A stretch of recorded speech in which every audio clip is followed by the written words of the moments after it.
Le rosier de Madame Husson, Guy de Maupassant. Nous venions de passer Gisors, où je m'étais réveillé en entendant le nom de la ville, crié par les employés, et j'allais m'assoupir de nouveau, quand une secousse épouvantable me jeta sur la grosse dame qui me faisait vis-à-vis. Une roue s'était brisée à la machine qui gisait en travers de la voie. Le tender et le wagon de bagages, déraillés aussi, s'étaient couchés à côté de cette mourante qui râlait, geignait, sifflait, soufflait, crachait, ressemblait à ces chevaux tombés dans la rue, dont le flanc bat, dont la poitrine palpite, dont les naseaux fument et dont tout le corps frissonne, mais qui ne paraissent plus capables du moindre effort pour se relever et se remettre à marcher. Il n'y avait ni mort ni blessé, quelques contusionnés seulement, car le train n'avait pas encore repris son élan, et nous regardions, désolés, la grosse bête de fer estropiée, qui ne pourrait plus nous traîner et qui barrait la route, pour longtemps peut-être, car il faudrait sans doute faire venir de Paris un train de secours. Il était alors 10 heures du matin, et je me décidai tout de suite à regagner Gisors pour y déjeuner. Tout en marchant sur la voie, je me disais « Gisors, Gisors, mais je connais quelqu'un ici. Qui donc ? Gisors, voyons, j'ai un ami dans cette ville. » Un nom, soudain, jaillit dans mon souvenir. Albert Marambeau. C'était un ancien camarade de collège que je n'avais pas vu depuis 12 ans au moins et qui exerçait à Gisors la profession de médecin. Souvent, il m'avait écrit pour m'inviter. J'avais toujours promis, sans tenir. Cette fois enfin, je profiterai de l'occasion. Je demande au premier passant « Savez-vous où demeure monsieur le docteur Marambeau ?» Il répondit sans hésiter, avec l'accent traînard des Normands « Rue Dauphine !» J'aperçus en effet, sur la porte de la maison indiquée, une grande plaque de cuivre où était gravé le nom de mon ancien camarade. Je sonnai, mais la servante, une fille à cheveux jaunes, au geste lent, répétait d'un air stupide « Yépo, yépo !» J'entendais un bruit de fourchettes et de verres, et je criai « Hé, Marambeau !» Une porte s'ouvrit, et un gros homme à favoris parut, l'air mécontent, une serviette à la main. Certes, je ne l'aurais pas reconnu. On lui aurait donné 45 ans au moins, et, en une seconde, toute la vie de province m'apparut, qui alourdit, épaissit et vieillit. Dans un seul élan de ma pensée, plus rapide que mon geste pour lui tendre la main, je connus son existence, sa manière d'être, son genre d'esprit et ses théories sur le monde. Je devinais les longs repas qui avaient arrondi son ventre, les somnolences après dîner, dans la torpeur d'une lourde digestion arrosée de cognac, et les vagues regards jetés sur les malades avec la pensée de la poule rôtie qui tourne devant le feu. Ces conversations sur la cuisine, sur le cidre, l'eau-de-vie et le vin, sur la manière de cuire certains plats et de bien lier certaines sauces, me furent révélées rien qu'en apercevant l'empâtement rouge de ses joues, la lourdeur de ses lèvres, l'éclat morne de ses yeux. Je lui dis « Tu ne me reconnais pas ? Je suis Raoul Aubertin. » Il ouvrit les bras et faillit m'étouffer, et sa première phrase fut celle-ci « Tu n'as pas déjeuné au moins ?»« Non. Quelle chance ! Je me mets à table, et j'ai une excellente truite. » 5 minutes plus tard, je déjeunais en face de lui. Je lui demandai « Tu es resté garçon ? Parbleu ! Et tu t'amuses ici ?»« Je ne m'ennuie pas, je m'occupe. J'ai des malades, des amis. Je mange bien, je me porte bien. J'aime à rire et à chasser. Ça va. La vie n'est pas trop monotone dans cette petite ville ? Non, mon cher, quand on sait s'occuper. Une petite ville, en somme, c'est comme une grande. Les événements et les plaisirs y sont moins variés, mais on leur prête plus d'importance. Les relations y sont moins nombreuses, mais on se rencontre plus souvent. Quand on connaît toutes les fenêtres d'une rue, chacune d'elles vous occupe et vous intrigue davantage qu'une rue entière à Paris. C'est très amusant, une petite ville, tu sais. Très amusant, très amusant. Tiens, celle-ci, Gisors, je la connais sur le bout du doigt depuis son origine jusqu'à aujourd'hui. Tu n'as pas idée comme son histoire est drôle. Tu es de Gisors? Moi, non. Je suis de Gournay, sa voisine et sa rivale. Gournay est à Gisors ce que Lucullus était à Cicéron. Mais ici, tout est pour la gloire. On dit les orgueilleux de Gisors.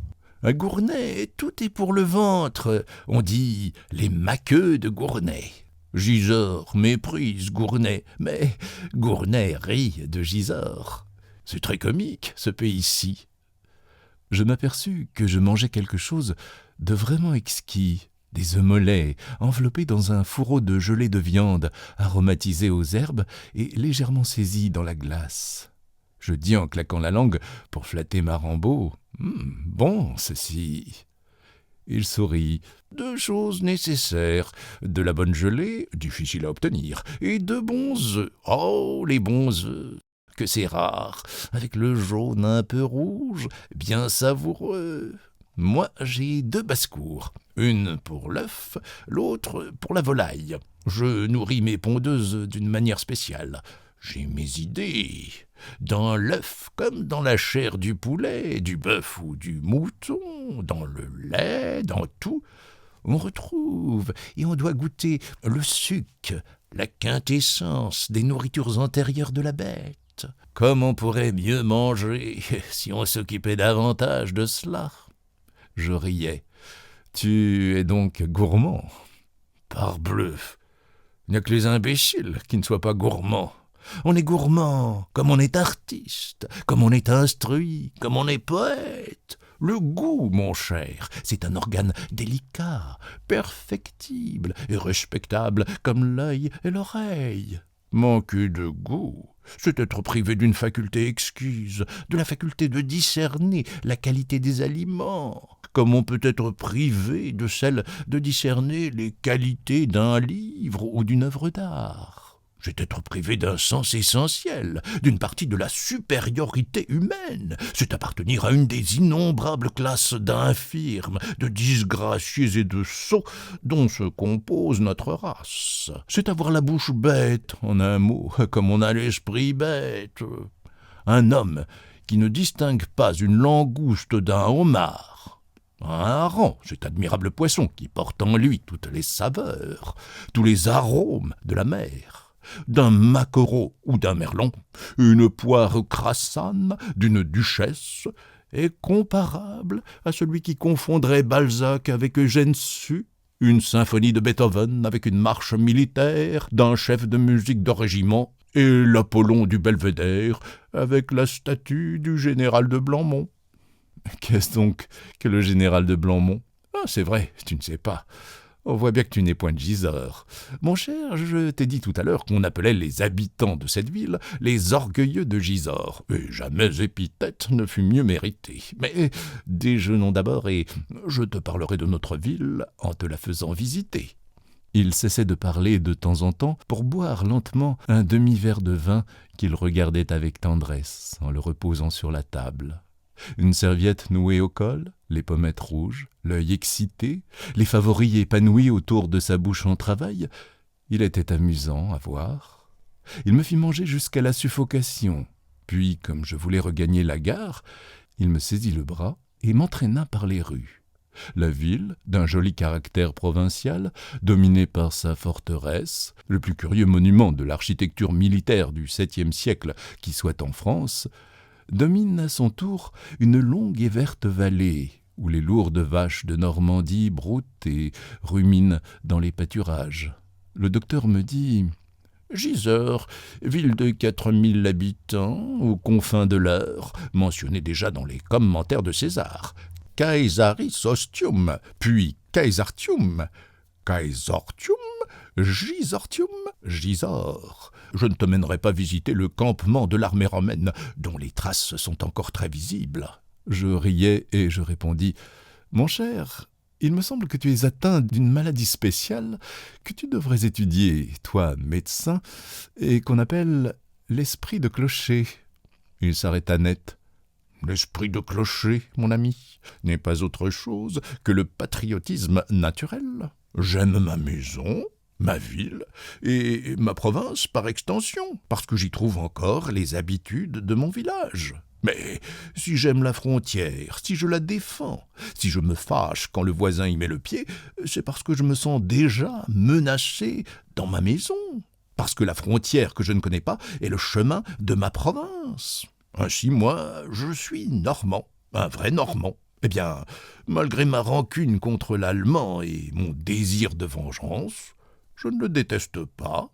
Je ne le hais pas d'instinct comme je hais l'Anglais.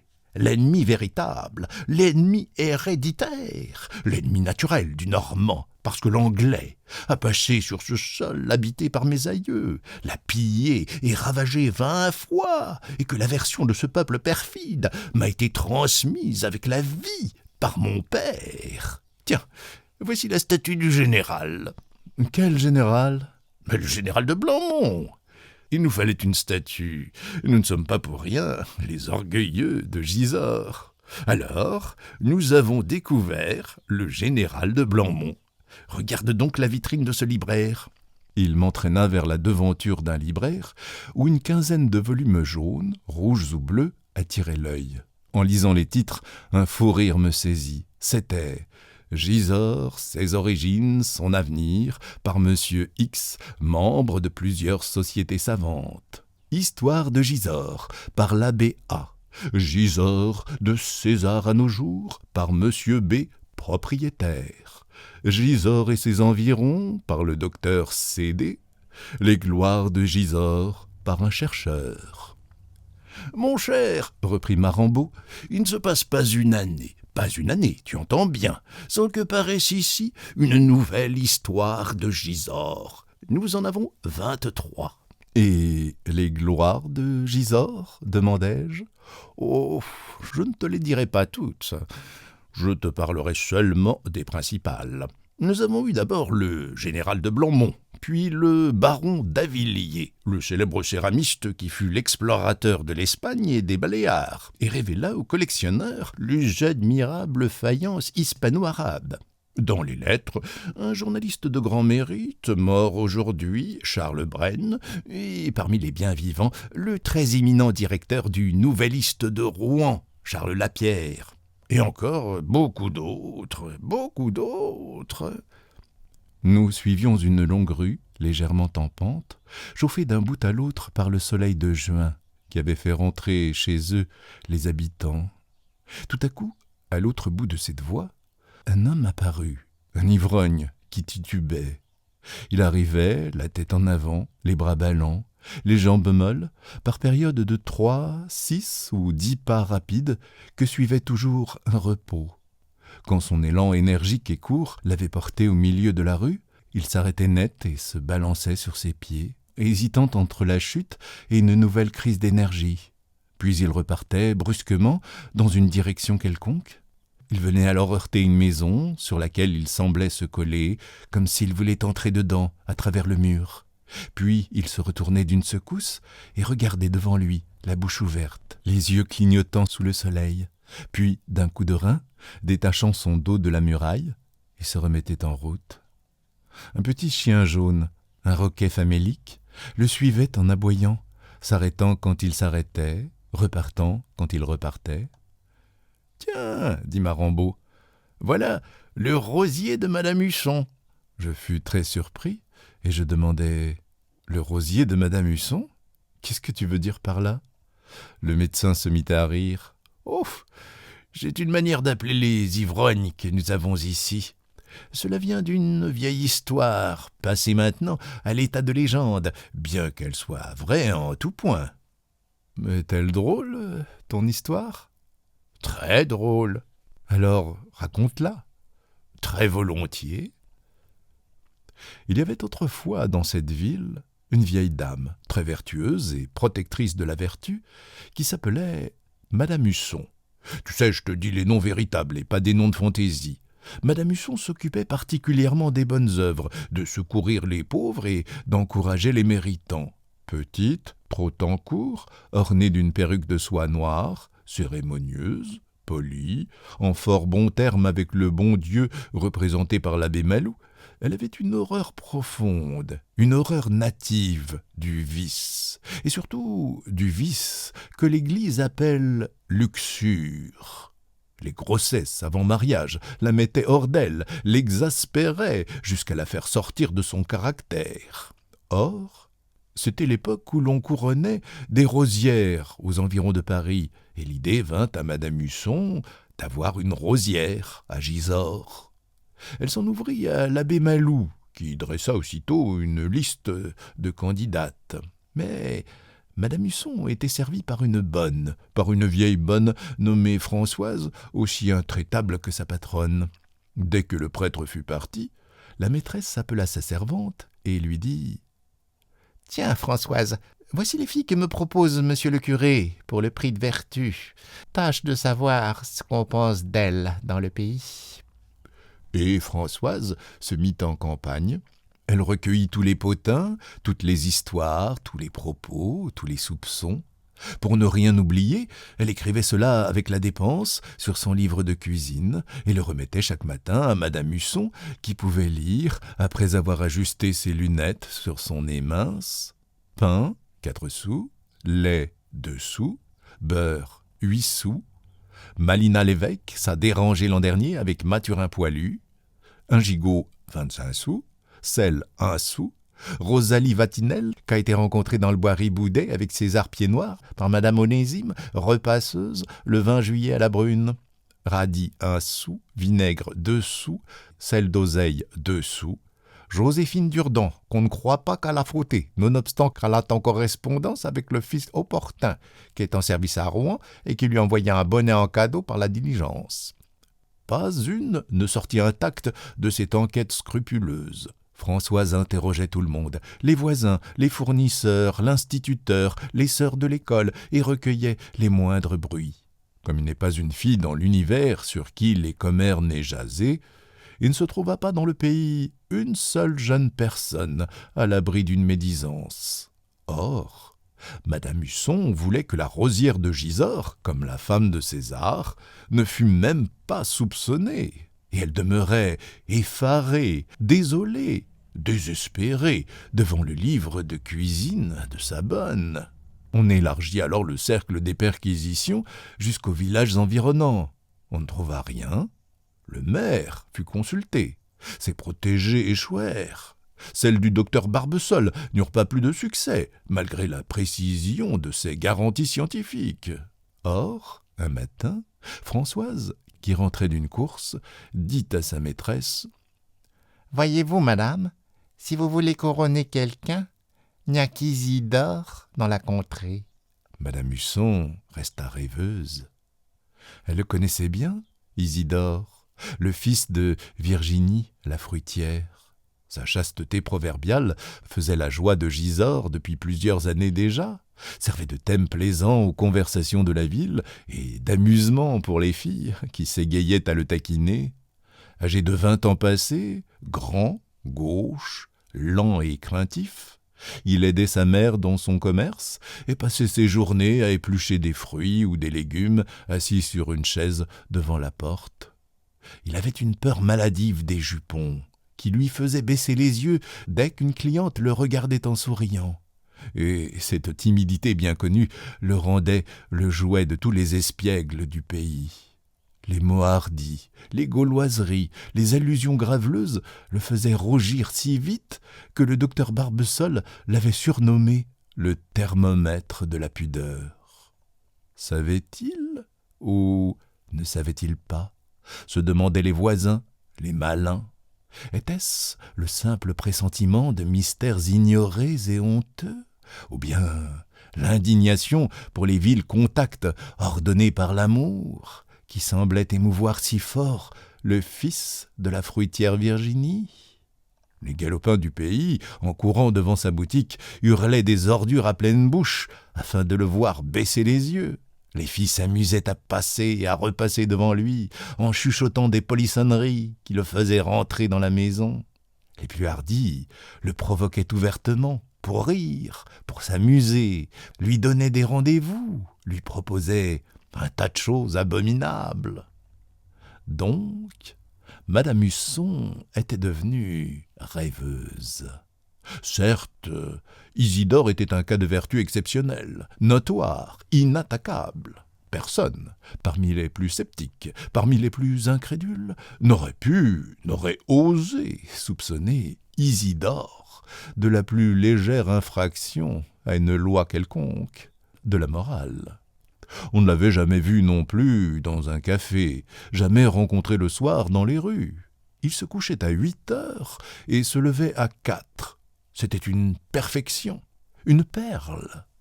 Cependant, Madame Husson hésitait encore. L'idée de substituer un rosier à une rosière la troublait, l'inquiétait un peu, et elle se résolut à consulter l'abbé Malou. L'abbé Malou répondit « Qu'est-ce que vous désirez récompenser, madame ? C'est la vertu, n'est-ce pas ? Et rien que la vertu. Que vous importe alors qu'elle soit mâle ou femelle ? La vertu est éternelle, elle n'a pas de patrie et pas de sexe. Elle est la vertu. » Encouragée ainsi, Madame Husson alla trouver le maire. Il approuva tout à fait. « Nous ferons une belle cérémonie, dit-il. Et une autre année, si nous trouvons une femme aussi digne qu'Isidore, nous couronnerons une femme. C'est même là un bel exemple que nous donnerons à Nanterre. Ne soyons pas exclusifs, accueillons tous les mérites. » Isidore, prévenu, rougit très fort et sembla content. Le couronnement fut donc fixé au 15 août, fête de la Vierge Marie et de l'empereur Napoléon. La municipalité avait décidé de donner un grand éclat à cette solennité, et on avait disposé l'estrade sur les couronneaux, charmant prolongement des remparts de la vieille forteresse où je te mènerai tout à l'heure. Par une naturelle révolution de l'esprit public, la vertu d'Isidore, bafouée jusqu'à ce jour, était devenue soudain respectable et enviée depuis qu'elle devait lui rapporter 500 francs, plus un livret de caisse d'épargne, une montagne de considération et de la gloire à revendre. Les filles maintenant regrettaient leur légèreté, leur rire, leurs allures libres, et Isidore, bien que toujours modeste et timide, avait pris un petit air satisfait qui disait sa joie intérieure. Dès la veille du 15 août, toute la rue Dauphine était pavoisée de drapeaux. Ah, j'ai oublié de te dire à la suite de quel événement cette voie avait été appelée rue Dauphine. Il paraîtrait que la dauphine, une dauphine, je ne sais plus laquelle, visitant Gisors, avait été tenue si longtemps en représentation par les autorités que, au milieu d'une promenade triomphale à travers la ville, elle arrêta le cortège devant une des maisons de cette rue et s'écria « Oh, la jolie habitation, comme je voudrais la visiter. À qui donc appartient-elle » On lui nomma le propriétaire, qui fut cherché, trouvé et amené, confus et glorieux, devant la princesse. Elle descendit de voiture, entra dans la maison, prétendit la connaître du haut en bas et resta même enfermée quelques instants seule dans une chambre. Quand elle ressortit, le peuple, flatté de l'honneur fait à un citoyen de Gisors, hurla « Vive la Dauphine !» Mais une chansonnette fut rimée par un farceur, et la rue garda le nom de l'Altesse royale, car la princesse très pressée, sans cloche, prêtre ou bedeau, l'avait, avec un peu d'eau, baptisée. Mais je reviens à Isidore. On avait jeté des fleurs tout le long du parcours du cortège, comme on fait aux processions de la Fête-Dieu, et la garde nationale était sur pied, sous les ordres de son chef, le commandant Desbarres, un vieux solide de la grande armée, qui montrait avec orgueil, à côté du cadre contenant la croix d'honneur donnée par l'empereur lui-même, la barbe d'un cosaque, cueillie d'un seul coup de sabre au menton de son propriétaire par le commandant pendant la retraite de Russie. Le corps qu'il commandait était d'ailleurs un corps d'élite, célèbre dans toute la province, et la compagnie des grenadiers de Gisors se voyait appelée à toutes les fêtes mémorables dans un rayon de 15 à 20 lieues. On raconte que le roi Louis-Philippe, passant en revue les milices de l'heure, s'arrêta émerveillé devant la compagnie de Gisors et s'écria « Oh, quels sont ces beaux grenadiers !»« Ceux de Gisors, répondit le général. « J'aurais dû m'en douter, murmura le roi. Le commandant des barres s'en vint donc avec ses hommes, musique en tête, chercher Isidore dans la boutique de sa mère. Après un petit air joué sous ses fenêtres, le rosier lui-même apparut sur le seuil. Il était vêtu de coutil blanc, des pieds à la tête, et coiffé d'un chapeau de paille qui portait, comme cocarde, un petit bouquet de fleurs d'oranger. Cette question du costume avait beaucoup inquiété Madame Husson, qui hésita longtemps entre la veste noire des premiers communiants et le complet tout à fait blanc. Mais Françoise, sa conseillère, la décida pour le complet blanc en faisant voir que le rosier aurait l'air d'un cygne. Derrière lui parut sa protectrice, sa marraine, Madame Husson, triomphante. Elle prit son bras pour sortir, et le maire se plaça de l'autre côté du rosier. Les tambours battaient, le commandant des barres commanda « Présentez, armes !» Le cortège se remit en marche vers l'église, au milieu d'un immense concours de peuple venu de toutes les communes voisines. Après une courte messe et une allocution touchante de l'abbé Malou, on repartit vers les couronneaux où le banquet était servi sous une tente. Avant de se mettre à table, le maire prit la parole. Voici son discours textuel. Je l'ai appris par cœur, car il est beau. « Jeune homme, une femme de bien, aimée des pauvres et respectée des riches, Madame Husson, que le pays tout entier remercie ici par ma voix, a eu la pensée, l'heureuse et bienfaisante pensée, de fonder en cette ville un prix de vertu qui serait un précieux encouragement offert aux habitants de cette belle contrée. Vous êtes, jeune homme, le premier élu, le premier couronné de cette dynastie de la sagesse et de la chasteté. Votre nom restera en tête de cette liste des plus méritants. Et il faudra que votre vie, comprenez-le bien, que votre vie tout entière réponde à cet heureux commencement.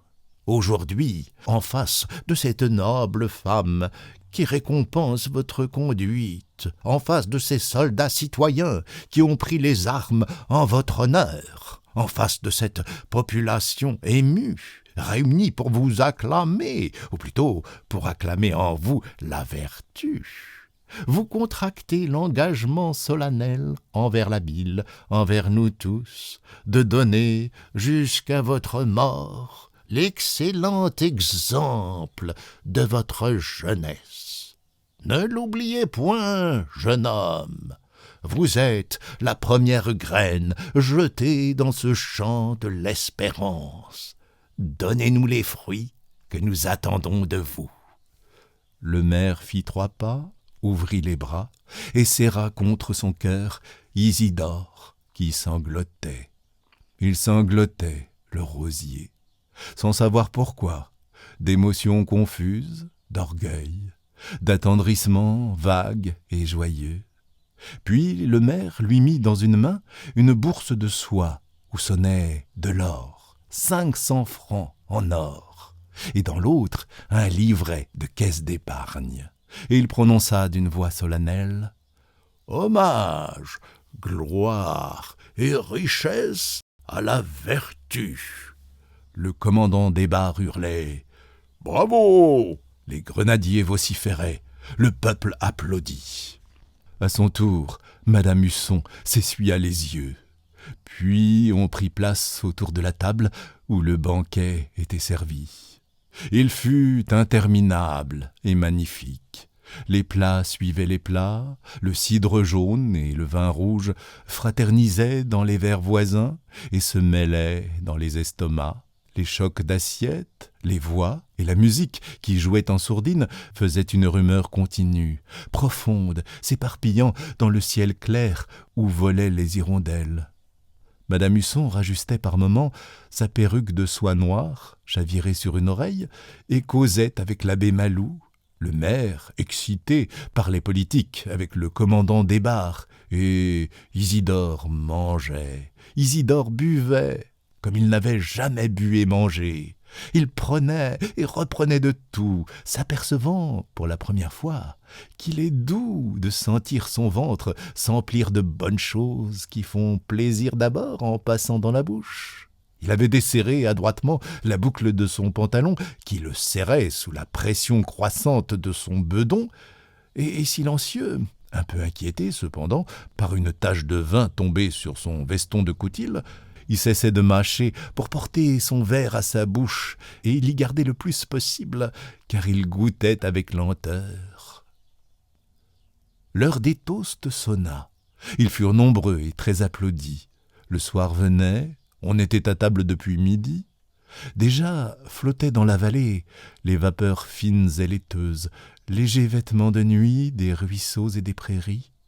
Le soleil touchait à l'horizon. Les vaches beuglaient au loin dans les brumes des pâturages. C'était fini, on redescendait vers Gisors.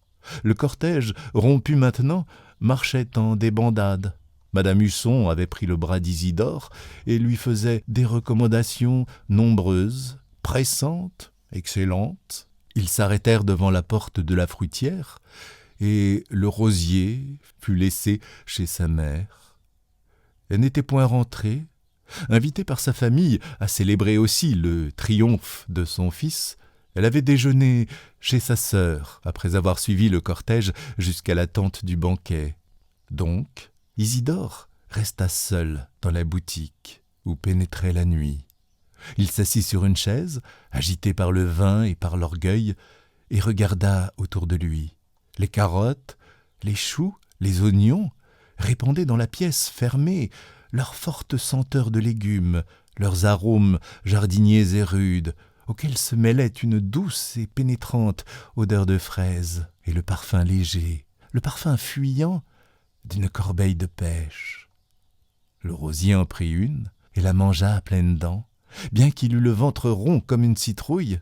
Puis, tout à coup, affolé de joie, il se mit à danser, et quelque chose sonna dans sa veste. Il fut surpris, enfonça ses mains en ses poches et ramena la bourse aux 500 francs qu'il avait oubliés dans son ivresse. 500 francs! Quelle fortune!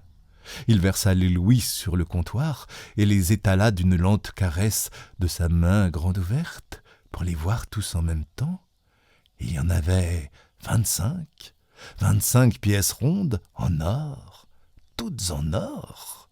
Elles brillaient sur le bois dans l'ombre épaissie, et il les comptait et les recomptait, posant le doigt sur chacune et murmurant « 1, 2, 3, 4, 5, 100, 6, 7, 8, 9, 10, 200 » Puis il les remit dans la bourse qu'il cacha de nouveau dans sa poche. Qui saura et qui pourrait dire le combat terrible livré dans l'âme du rosier entre le mal et le bien, l'attaque tumultueuse de Satan, ses ruses, les tentations qu'il jeta en ce cœur timide et vierge. Quelles suggestions, quelles images, quelles convoitises inventa le malin pour émouvoir et perdre cet élu. Il saisit son chapeau, l'élu de Madame Husson, son chapeau qui portait encore le petit bouquet de fleurs d'oranger, et sortant par la ruelle derrière la maison, elle disparut dans la nuit.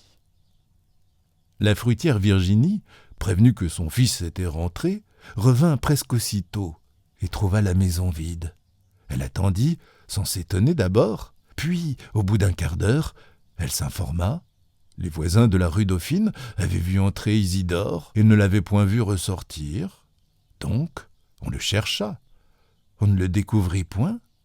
La fruitière, inquiète, courut à la mairie. Le maire ne savait rien, sinon qu'il avait laissé le rosier devant sa porte. Madame Husson venait de se coucher, quand on l'avertit que son protégé avait disparu. Elle remit aussitôt sa perruque, se leva et vint elle-même chez Virginie. Virginie, dont l'âme populaire avait l'émotion rapide, pleurait toutes ses larmes au milieu de ses choux, de ses carottes et de ses oignons. On craignait un accident. Lequel ? Le commandant des bars prévint la gendarmerie qui fit une ronde autour de la ville. Et on trouva, sur la route de Pontoise, le petit bouquet de fleurs d'oranger. Il fut placé sur une table autour de laquelle délibéraient les autorités. Le rosier avait dû être victime d'une ruse, d'une machination, d'une jalousie. Mais comment ? Quels moyens avait-on employés pour enlever cet innocent et dans quel but ? Las de chercher sans trouver, les autorités se couchèrent. Virginie seule veilla dans les larmes. Or, le lendemain soir, quand passa à son retour la diligence de Paris, Gisors apprit avec stupeur que son rosier avait arrêté la voiture à 200 mètres du pays, était monté, avait payé sa place en donnant 1 louis dont on lui remit la monnaie, et qu'il était descendu tranquillement dans le cœur de la grande ville. L'émotion devint considérable dans le pays. Des lettres furent échangées entre le maire et le chef de la police parisienne, mais n'amenèrent aucune découverte. Les jours suivaient les jours, la semaine s'écoula. Or, un matin, le docteur Barbesol, sorti de bonne heure, aperçut, assis sur le seuil d'une porte, un homme, vêtu de toile grise et qui dormait la tête contre le mur. Il s'approcha et reconnut Isidore. Voulant le réveiller, il n'y put parvenir. L'ex-rosier dormait d'un sommeil profond, invincible, inquiétant. Et le médecin, surpris, alla requérir de l'aide afin de porter le jeune homme à la pharmacie Boncheval.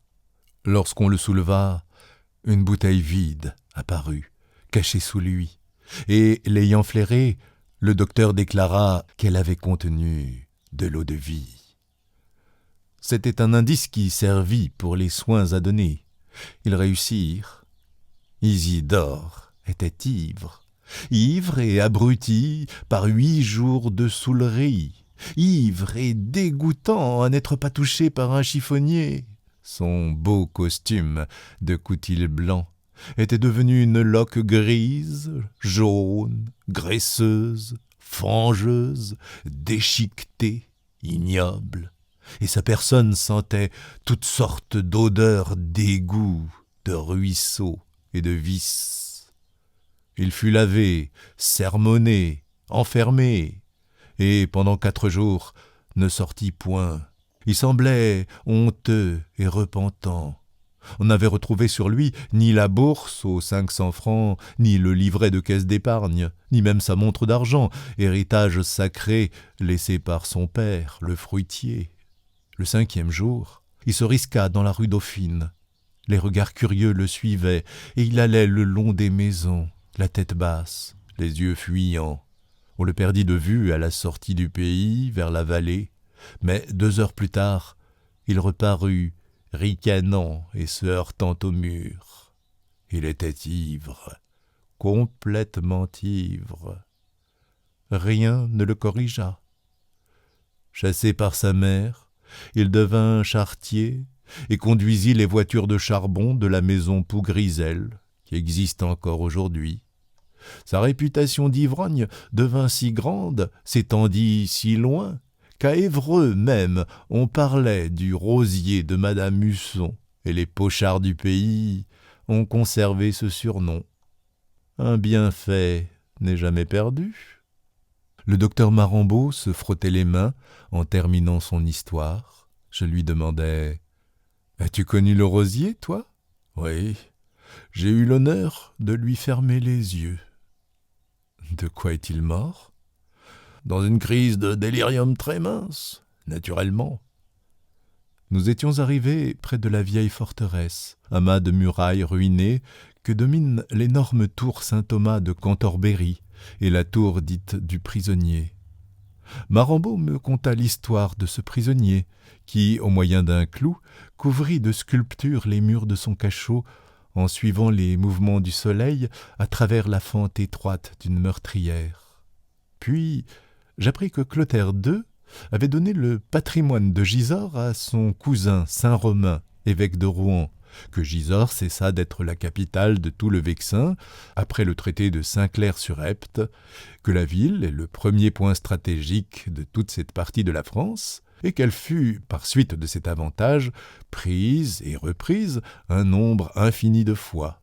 Sur l'ordre de Guillaume le Roux, le célèbre ingénieur Robert de Bellême y construisit une puissante forteresse, attaquée plus tard par Louis le Gros, puis par les barons normands, défendue par Robert de Candos, cédée enfin à Louis le Gros par Geoffroy Plantagenet, reprise par les Anglais à la suite d'une trahison des Templiers, disputée entre Philippe Auguste et Richard Cœur de Lion, brûlée par Édouard III d'Angleterre, qui ne put prendre le château, enlevée de nouveau par les Anglais en 1419, rendue plus tard à Charles VII par Richard de Marbury, prise par le duc de Calabre, occupée par la Ligue, habitée par Henri IV, etc., etc.